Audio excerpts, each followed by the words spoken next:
As usual, any information discussed in this podcast is not financial advice.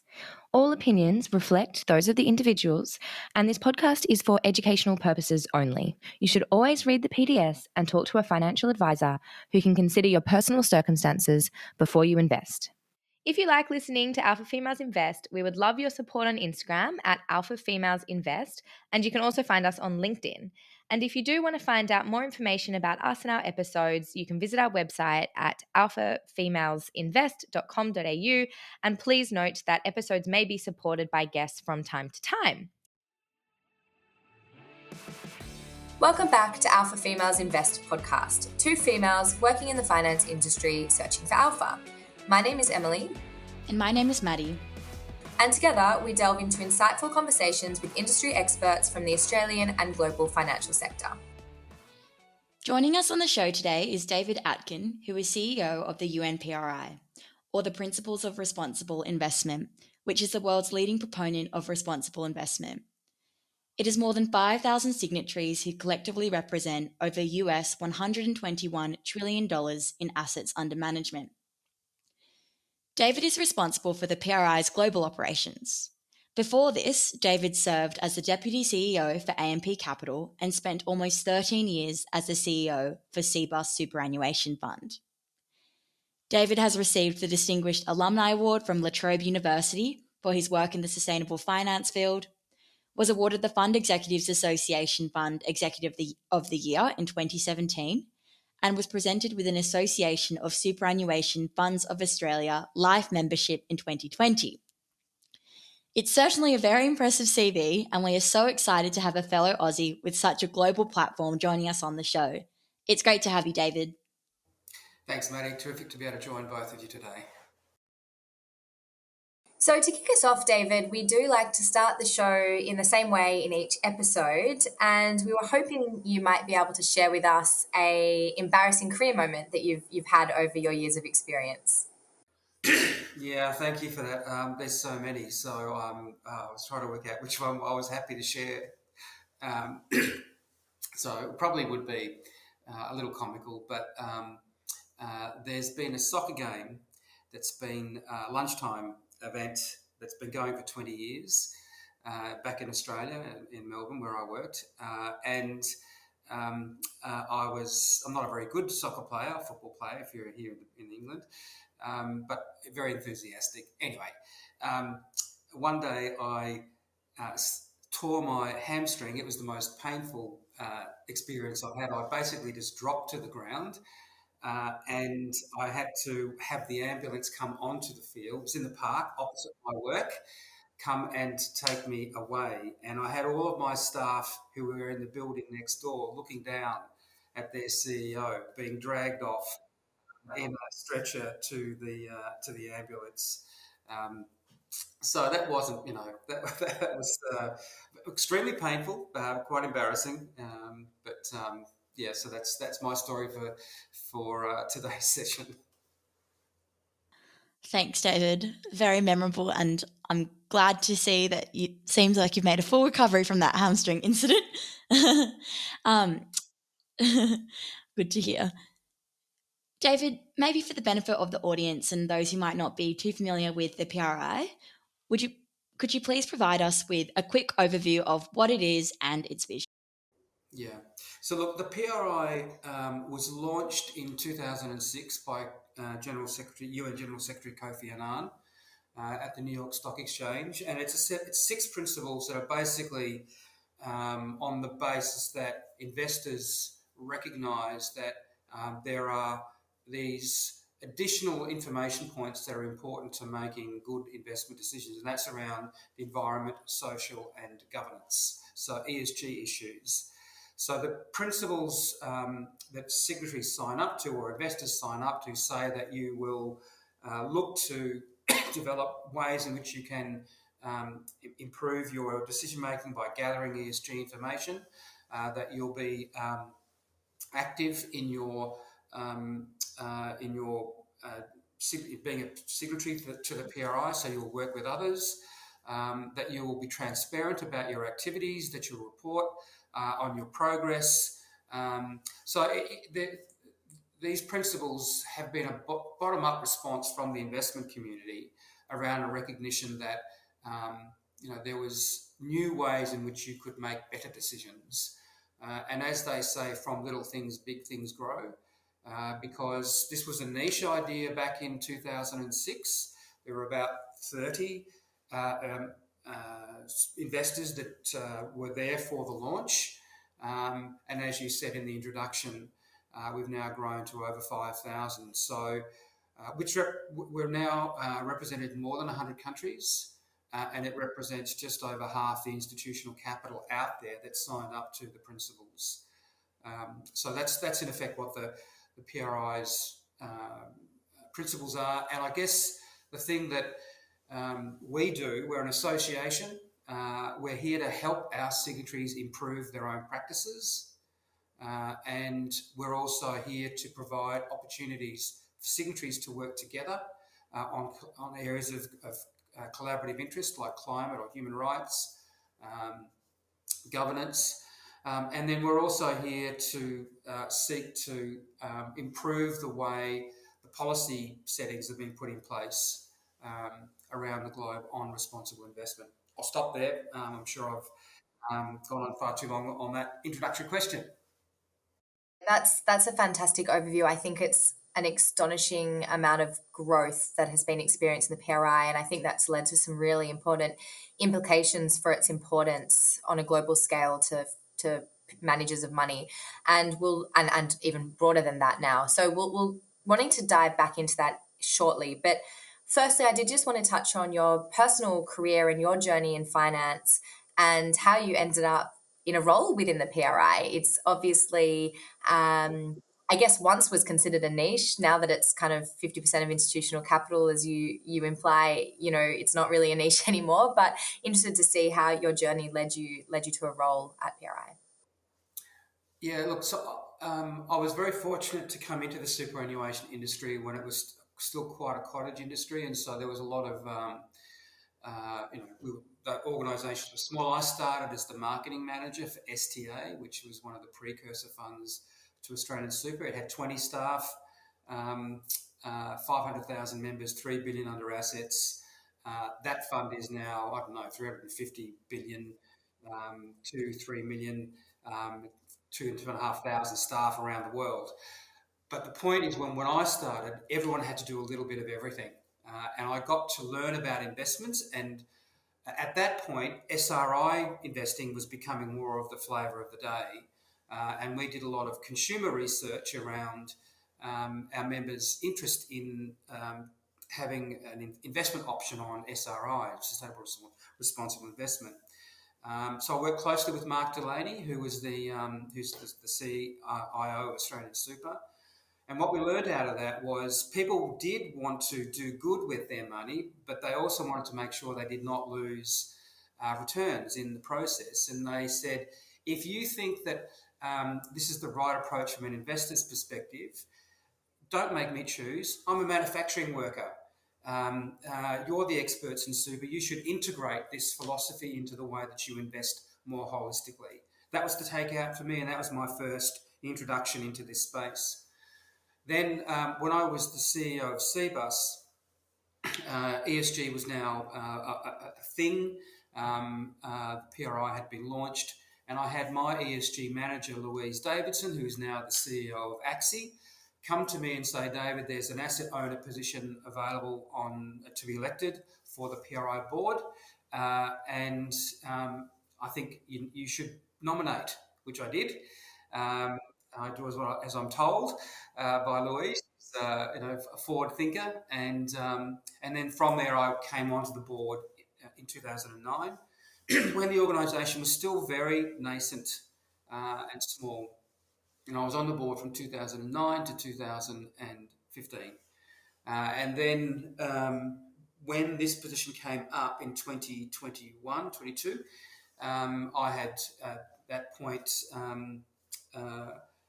finished my executive roles in Australia and put my hat in the ring for the position. So that's how I ended up here. And it was interesting coming back as a CEO rather than as a board member and seeing how much the landscape had changed and how much the PRI had grown, and that this sort of a niche idea was now mainstream, and we were now not only having tailwinds driving the interest in the whole thematic, we were seeing a whole lot of challenges, which we can no doubt explore in this conversation, that are now ever present. And in the 2.5 years that I've been here, the world's completely changed. It's a much more challenging environment. We've had conflict. We've had coming out of COVID. We've had cost of living crisis, energy crisis. One thing after another with the emergence of popularism, and so these are all new dynamics that we're all having to deal with as investors. It's really interesting, David, and wonderful to hear about your journey to the PRI from board member as well to CEO. And you've witnessed such astonishing growth, as you've mentioned. I'd be curious to know how much you think that the PRI could grow to and when you think it could reach saturation. Yeah, great question. So, there is only so much growth that you can have. And it is true, there are some markets where we have sort of reached saturation point in the developed markets. Now, there is still growth available there, but it's nothing like, the organisation doubled in size in the last 5 years. We're not going to double in size in the next 5 years because you do max out in particular markets. We are though seeing, really strong interest from emerging markets in the PRI. So, the PRI originally was established mostly from developed markets from Europe, the US, Australia, etc. And there was some emerging market membership early on, but not very strong. We've now got 700 of the 5,000 or so signatories from emerging markets, and we're seeing really strong interest in Southeast Asia, in Latin America, in the Middle East, and in Africa. So we think there's potential for growth there. We're also seeing quite a lot of interest in central banks and sovereign wealth funds in the work of the PRI. So that's another area of growth for us. But I guess we see our role. It's not growth for growth's sake. It's growth. We want growth to aid the mission of the PRI, and we want to make sure that the existing markets are well served to enable those signatories to be able to achieve their objectives, in addition to us seeking growth in new markets. Yeah, that makes sense. And I do know that emerging markets is a strategic priority for the PRI. So that is really interesting to hear. I guess just from a practical perspective, a lot of people who are listening to this would probably know how asset managers and asset owners use the PRI, but it might be just helpful to get your perspective for anyone who may not be directly involved in that process. How do you actually use the PRI? What's involved? And when you sign up as a PRI member, what exactly are you signing up to? Yeah. So when you sign up, you're signing up to the 6 principles. One of the things that you need to do is demonstrate that you are meeting the principles. And the minimum standards, they're not that high a bar, because the whole point about being a member of the PRI is we want you to begin your journey to become a more mature, responsible investor, and that takes time. But we ask organisations to have a responsible investment policy that covers more than 50% of their assets, that they have resources internally in that organisation that is working on responsible investment, that you report on a regular basis that you are meeting the minimum standards. But what we're looking to do is to provide support to our signatories so that they can improve. So that'll be doing things like providing case studies, providing DDQs on how you can develop your processes when you're employing investment managers, if you're an asset owner. So we provide a lot of tools and support that guide and step out to signatories how they can improve their practices. So that's the first thing. We also provide, we have an academy, so there's an opportunity to do online learning. Um, and then we provide the ability to report on a regular basis to tell us how we benchmark you against your peers. That's the first thing. That's sort of as an individual institution. But as you know, if you believe in the thematic, you cannot solve these systemic risk issues on your own as an institution. So it's really important to create convening opportunities. And so we run the secretariat for things like the Net Zero Asset Owner Alliance. We participate jointly with other organisations on Climate Action 100. Advance, which is our human rights stewardship engagement, and Spring, which is our new one on biodiversity and nature, is again another stewardship engagement. So they're just examples of what we do when we bring signatories together.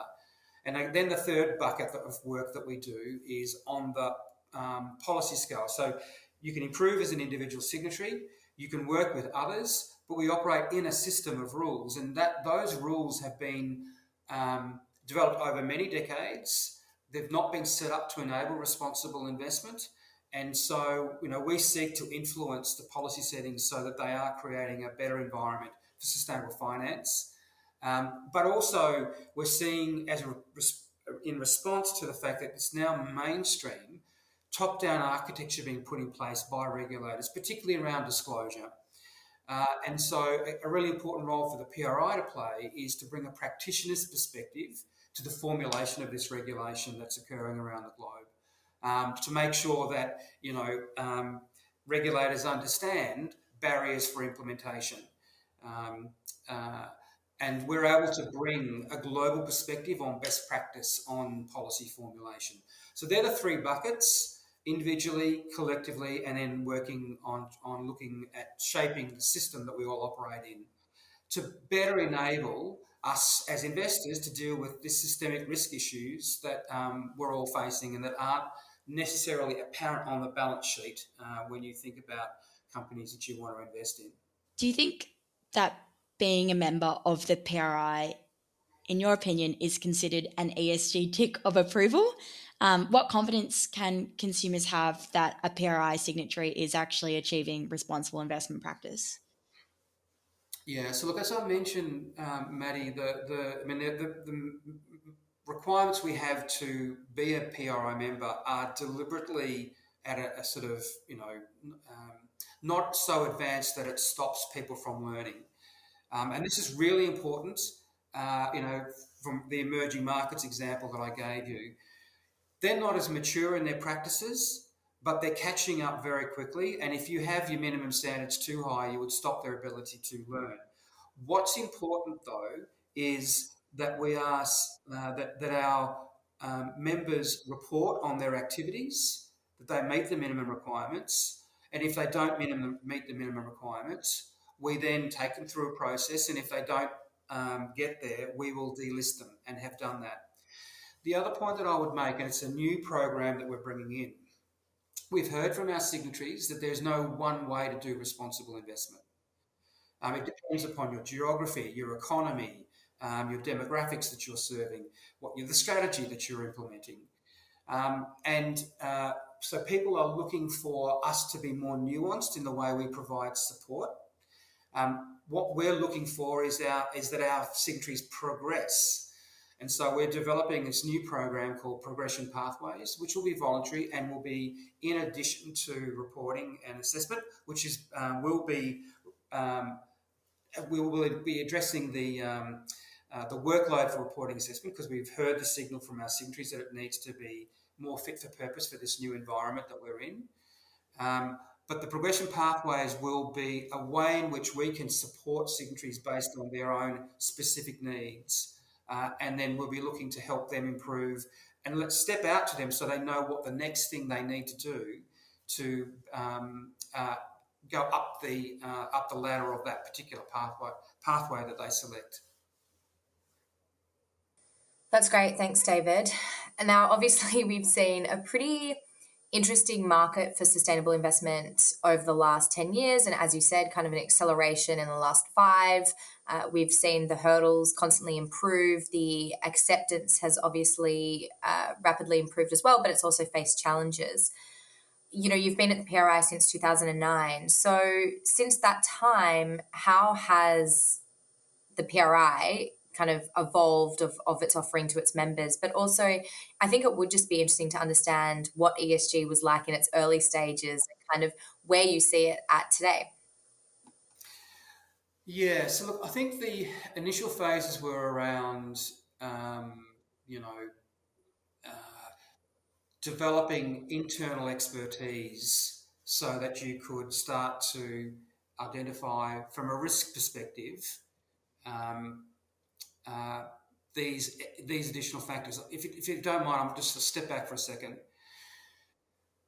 The whole responsible investment thematic is, in my view, based on this understanding that when you look at the balance sheet, traditionally, it doesn't tell you everything you need to know about whether that company is going to be a long-term, sustainable, profitable organisation, because there are these externalities that aren't on the balance sheet. And I always like to quote Neo Shintomo longitudinal research that has been tracking the S&P 500 over since the 1970s. And in the 1970s, 80% of the balance sheet of the S&P 500 could be explained by tangibles, but 20% intangibles. That study done in recent years, it's flipped.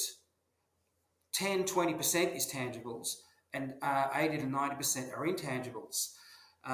And so what we're doing is we are replumbing finance. We are identifying that there needs to be new frameworks, new data sets that tell you whether there are sustainability risks for that company and opportunities. And so we are redoing the plumbing. And that's a difficult business because these are new areas. These are not existing competencies within the finance industry. This is now growing, but it is challenging for our industry because we're having to do this more quickly than you would like because we have got the depletion of the world's resources getting more and more significant. And so we do need to work quickly, but it's, we are sort of like we're flying the plane while we are building it. And it's an uncomfortable feeling for investors. So I'll just make that point. So our role was originally focused on helping identify these ESG issues that could be material. And now we've moved from that into, okay, so how can we create more standardized ways of gathering that information and frameworks that are interoperable? So we've been very big supporters of ISSB as a consequence. If you said to me, though, what were some of the kind of critical things that have sort of been step changes in terms of the growth of this thematic, I would say, well, clearly the Paris Agreement in 2015 and the SDGs were really significant, government interventions that said investors really need to be putting this onto their radar because these are significant issues that governments have expressed a view around, and I think that really lifted. We went to a different level of currency, and now we're moving into a new phase where the COP. We've got biodiversity COPs as well as climate COPs. We've got nationally determined contributions from each of the countries that they've committed to. They have to report their progress. That progress report will be next year in Brazil. And the role the private sector has to play in enabling those climate targets to be set is increasingly becoming understood by governments. And so getting the right policy settings in place to enable private capital to go to work alongside public policies is the space that we are now in. So that was a kind of roundabout kind of answer to your question, but hopefully that gives you, I think, some of the waves of change that we've seen in our industry over the last 20 years. Definitely. Thanks so much, David. That's really interesting history. Off the back of the discussion on public policy, it'd be interesting to maybe hear about your membership base in the US and perhaps how the current political environment has shaped your involvement there, and I guess, the political environment over time. Yeah. Look, there is not a meeting I go to around the globe or a podcast that I do or an interview where this question doesn't come up, which makes sense. I mean, the US is the biggest capital market in the world. Um, and so what happens in the US matters to the rest of the world. And yes, there's a lot of focus on the way in which ESG has been politicised, which is very disappointing because this is all about just improving your decision making. It's all about how you can make sure you are creating and sustaining long-term value forever, whichever your customer base is or whoever your beneficiary group is. So this idea that investors can't include ESG information is just anti-fiduciary. But unfortunately, it's also, I guess, in a way, it's a signifier of our success because though what's happening here is that the fossil fuel industry are funding efforts to slow down or shut down the ability of investors to collaborate around engaging with companies on climate change and their business models. And look, they've had some success, but I think it doesn't stop the work of investors in the US who remain committed to being responsible investors. They might have to be more mindful of the transactional costs of being targeted politically and through subpoenas and litigation and so forth. And we need to make sure that everything is grounded in fiduciary responsibility, which it is. In fact, I would say not working on these issues. If you believe the thematic and you suddenly stop working on them, then actually you are exposing yourself to fiduciary risk. The other point that I would make about the US is that not everything is negative that's going on there. There's some really positive things that are happening. I mean, the Inflation Reductionary Act is materially moving money into renewables. Up to $1 trillion worth of investing is going on in the US. We've seen California come out with some of the most progressive climate disclosure laws that are our law now. We've seen Secretary Janet Yellen last year at New York Climate Week announce the Fed's principles for adopting net zero strategies from a finance perspective. And so, there's serious work going on in the US market. But yes, it's hyper politicized. What I would say is that you can't take these things that this is not going to be the case forever. But we're not seeing contagion in the same way in other markets. Yes, you are seeing people who are impacted by, for example, the climate transition pushing back. Understandably, I mean it is important that there is a just transition, but. I mean, I think it's quite a complicated market that we see in the US. I also think it's going to be like this while we have a presidential election, and I think on the other side, there are sensible Republicans know that these issues can be material, and they will, I think, front into these issues in a sort of more serious way than we've seen in the last sort of little while. David, I really couldn't agree more, and it's almost like you've taken the words straight out of my mouth from a personal perspective. And I think one thing that really helped me is someone told me when you start to get resistance from the industry, that's when you're close to change. And I think that really resonates to me with what's happening offshore. And I do think in terms of the US environment, there is very much a nuance around language that we use to discuss ESG and sustainability.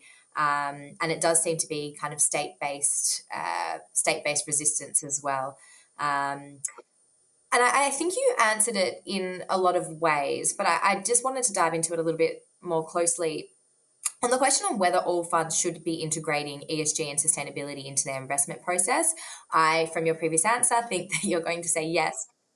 But I guess going forward, and one step more than that, is there going to be a need for SRI characterization, in the future? Like, will it just be considered part of the funds management process? I mean, here's hoping, but I'm interested in your views. Well, I think that's what we're seeing from a regulatory point of view. I mean, so again, we've been tracking sustainable finance regulation for the last 10 years. And, it's gone from 300 to, 1,000, and it's like it's accelerating. So we're seeing increasingly markets put in place, which is perfectly understandable. So if this idea is now mainstream, it's important that regulators are able to have confidence that claims that are being made by investors about their particular product or strategy or approach is evidence based, and that there are proof points. And so we're now sort of seeing this sort of architecture being put in place. Now, it creates a problem, however, which is that there is a lot of burden of reporting of both mandatory and voluntary. We talked about our own reporting. When we started it, there was no global reporting about responsible investment. That's not the case anymore. We're seeing mandatory stewardship codes and TCFD reporting, and we'll start seeing it with the ISSB standards as they started to be rolled out. So I think that's a recognition that regulators are beginning to ensure that there is apples with apples comparisons, but also that there is veracity behind the claims that investors make around their sustainability approach. So I think that's to be expected. It's uncomfortable. It's imperfect, and there's sort of where there's learning as we go. I think there's a rapid process of trial and error going on at the moment, but I think we'll come through that at some point. I also would say, just as an observation, emerging market jurisdictions are looking at this regulation that's being developed and trialled in Europe and the UK and US and Oceania, and they're learning very quickly. And I think they're accelerating their progress, and they're picking, they've learnt lessons, and I think that's a really positive development. And I also see emerging market regulators in some places very proactive in reaching out to investors to say, come in, let's problem solve these things together. It's not just all about enforcement, and it's also about, well, what's the problems we're trying to solve for as a system and as investors, and the regulators working more closely with us. And just to give you an illustration point, I mean, the PRI we do a lot of work around policy around the globe. We have our annual conference every year. This year it's in Toronto. And part of that conference is an in-camera session with policymakers where there is a Chatham House rules conversation around what we're seeing in different jurisdictions around regulation and the investor's perspective. And so you have regulators in the room talking with investors to sort of share experience and work out how we can improve more effective adoption. Awesome. Thanks, David. And maybe off the back of that discussion on policymaking and reporting, you were quoted in the AFR recently discussing the importance of not ending up in a world where there is too much variation across the adoption of the ISSB standard, as an example, which for those listeners that aren't too familiar with that, ISSB is International Sustainability Standards Board. I'd be curious to hear what your perspective is on Australia's approach to adopting the standards, and why it might be important for Australia to adopt the standards in full. So look, as a general position, our view is that the adoption of the ISSB standards is really critical for our industry. We had, and what's really positive about the ISSB development is the fact that 3 years ago we had no internationally agreed framework where we could start developing standards that could be applied from company to company, from industry to industry, from country to country, that could be comparable and contrastable, and apples with apples comparison. So we've seen a number of the voluntary frameworks fold into ISSB, and they've been working very, very quickly but very seriously in developing the modules. They've got S1 and S2 that have been released last year, and our view is, there is some jurisdictions where they're contemplating just adopting climate, because it's obviously the most important issue. But the way the standards have been developed is that they are interlinked and the logic flows. And so if you only pick one of the modules, then you are not creating this ability for investors to be able to make assessments around sustainability risk across companies and industries, etc. So it's contemplated in Australia. It's under review. So we just encourage the government to understand from an investor's perspective, and we hear this really strongly, Maddie, as I move around the globe.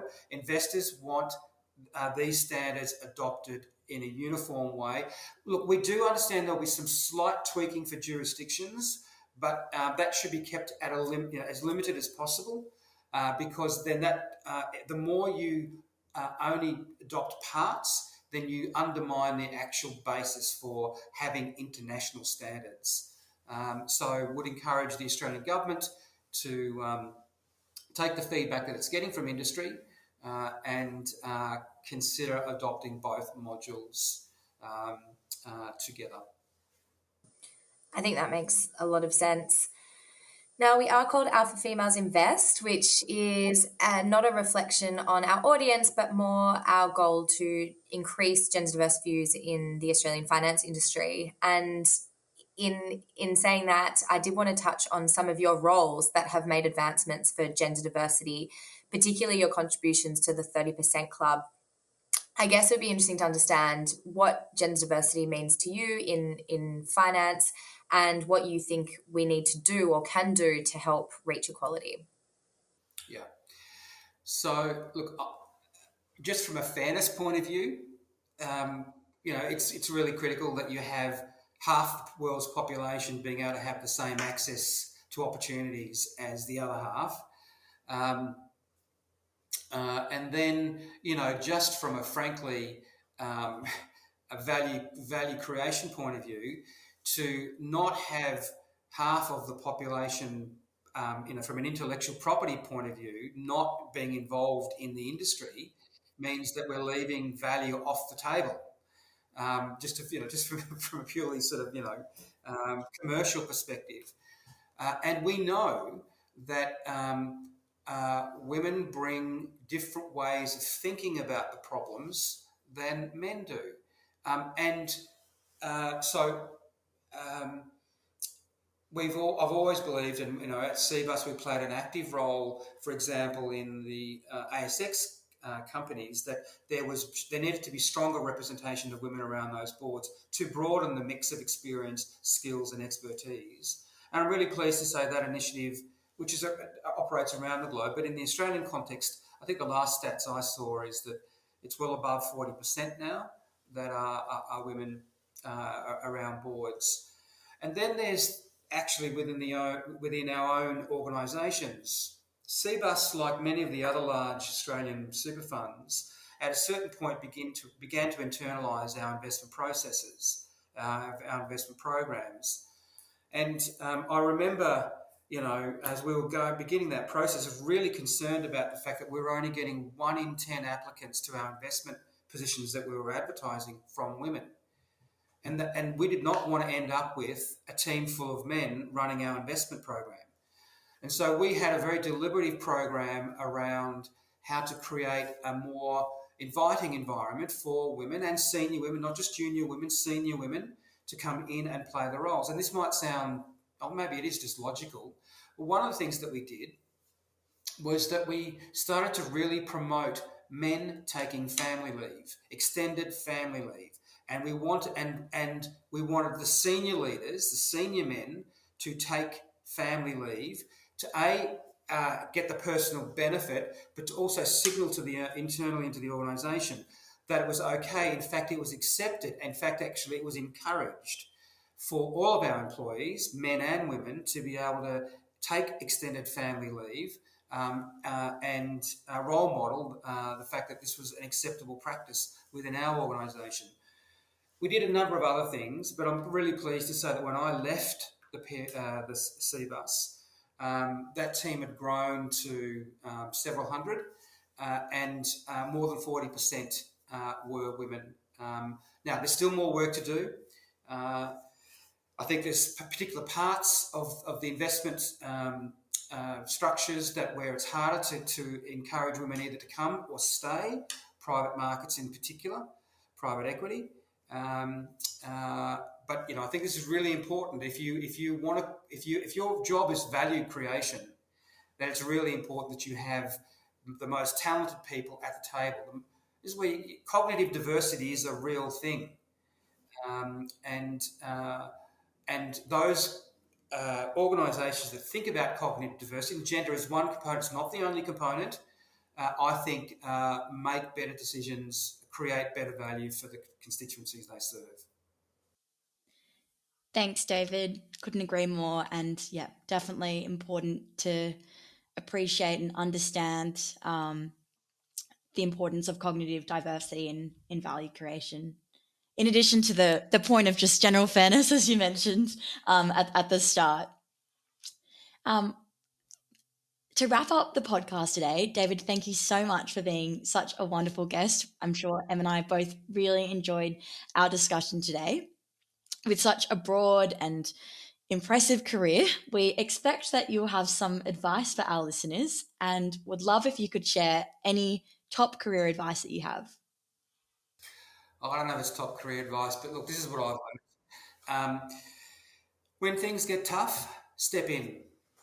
There have been points in my career when you might not be, you might have been a junior person, but if something's not right, or if something, if things get tough, step in.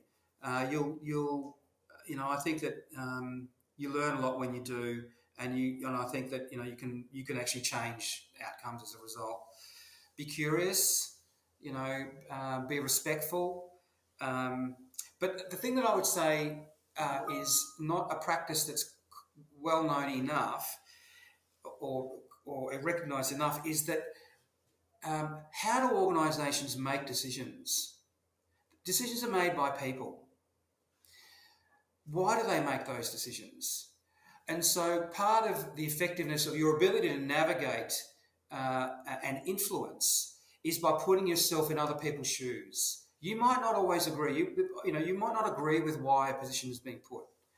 But if you can walk into somebody else's shoes and understand from their perspective why they care about what they do or why they're positioning themselves around that, then you're in a better position to demonstrate respect and empathy, but also diagnose better what might be an improved way to implement a particular strategy or approach. So that's nothing rocket science in any of that, but they're the things that I've learnt. And I guess the other piece is around stakeholder management. And again, it comes back to walking in people's shoes, understanding why organisations and boards make the decisions they do really does, if you can understand where they've come from, then you're going to be much more effective in being heard and listened to. I think that makes a lot of sense. I think there's a time in everyone's career where they've felt frustrated at decisions that have been made within the organisation, and to take a step back and think about why they're making that decision and put yourself in someone else's shoes is really, really great advice. So thank you so much, David. It's been such an engaging conversation. I think that so many people will value from this conversation whether they're in the SRI industry or not, because it really is just part of doing business these days, particularly with the regulatory developments that are coming. I think PRI plays a really big role in facilitating that to both asset managers and asset owners and other people in the SRI and more broadly the financial landscape. So I appreciate your time. Thank you so much, and we've loved having you on. Thanks, Emily. Thanks, Maddie. Thanks, David. Thank you for listening to the Alpha Females Invest podcast. If you like this episode, we would love your support on Instagram. You can find us at Alpha Females Invest. You could also leave a podcast review, but most importantly, please keep listening. See you next time.